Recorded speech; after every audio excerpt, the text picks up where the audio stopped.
Hello mga ka-faith, Brother Adrian Milag here. And first of all, gusto kong magpasalamat sa lahat ng bumati sa akin ng birthday greetings and nagpadala ng mga prayers and well wishes. And sobrang na-appreciate ko kayo mga ka-faith. Maraming salamat sa walang sawang suporta nyo sa ating online apostolate at pagsuporta sa ginagawa natin dito sa social media in spreading the Catholic faith.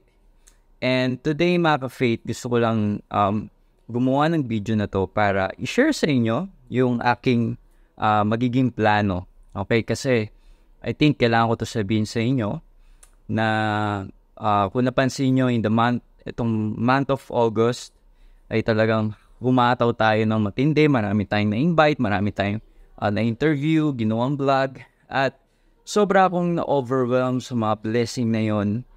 Sobrang dami ko natutunan. And I'm sure sa mga darating pa mga araw na ma-upload ko at ma-share sa inyo itong mga nagawa kong interview, ay sobra kayong ma-inspire, mabibless sa ating mga naging guest. Siyempre, diba, sasabihin ko lang ulit sa inyo na 1 month team tayo dito. So, hindi madaling editing. So, hindi ko siya kagad ma-upload. So, please bear with me. So, habaan pa natin ang pasensya natin. At darating din araw na mapapanood natin yan lahat. At for now, andyan, marami naman tayong mga recent, mga na-interview in the past. Pwede nyo po yun halongkatin, di ba, sa history, yung mga old videos, yung mga na-interview ko na. Ayan, pwede nyo po makita yan sa ating library. At explore nyo lang po yan dito sa ating channel, sa Adrian Milag TV, sa YouTube channel. At sobra kayong ma-inspire sa mga na-interview natin in the past. Kahit ako, pinapanood ko pa rin yun.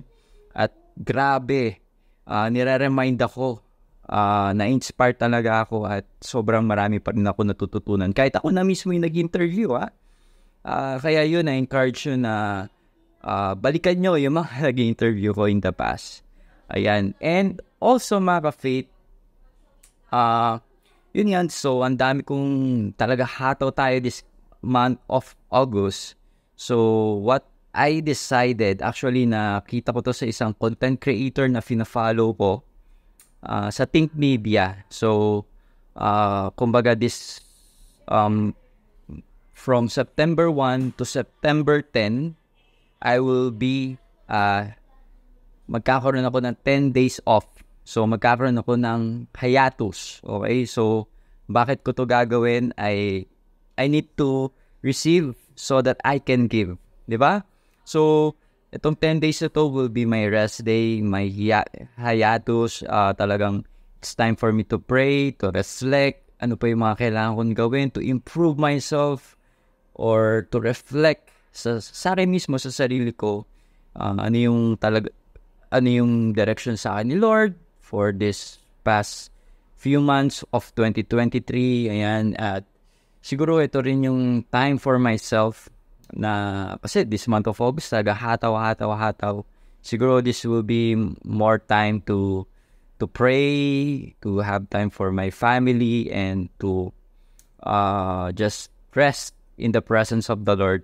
So yun, so for 10 days from September 1 to 10 ay hindi ako mag-upload or magpo-post sa aking mga social media accounts. Okay, re-remind ko lang kayo kasi baka ibang magulat sa inyo, bakit ganun, hindi na nag-upload si Brother Adrian? Ano nangyari sa kanya?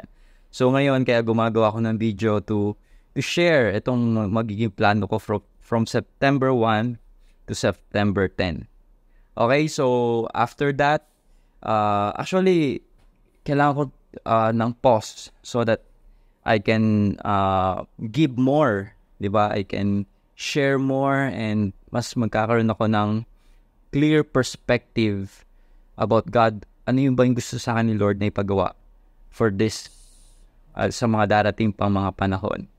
So yun, humingi ako sa inyo ng dasal. Okay, na ipagdasal nyo ako for this 10-day hiatus ko sa social media. And syempre, ito yung time for me to feel myself, di ba? And ganun din, I encourage all of you kung meron ka din ganyang moment sa buhay mo na medyo na-confuse ka, medyo na-overwhelm ka, medyo nahihirapan ka, medyo napupuno ka na, nasasakal ka na. Maybe God wants you to have pause, to have a hiatus so that you can kasi you need to fill yourself with the love of God. You need to fill yourself with the Spirit of God so that yung lahat ng mga decision mo, it will just reflect, 'di ba, yung ano yung pina-priority mo sa buhay, 'di ba, yung mga ganyan ba. So, yun lang mga ka-faith. So, thank you so much for all your support. Thank you for all your birthday greetings. At mahal na mahal ko lahat kayo. Thank you so much. God bless. See you after September 10.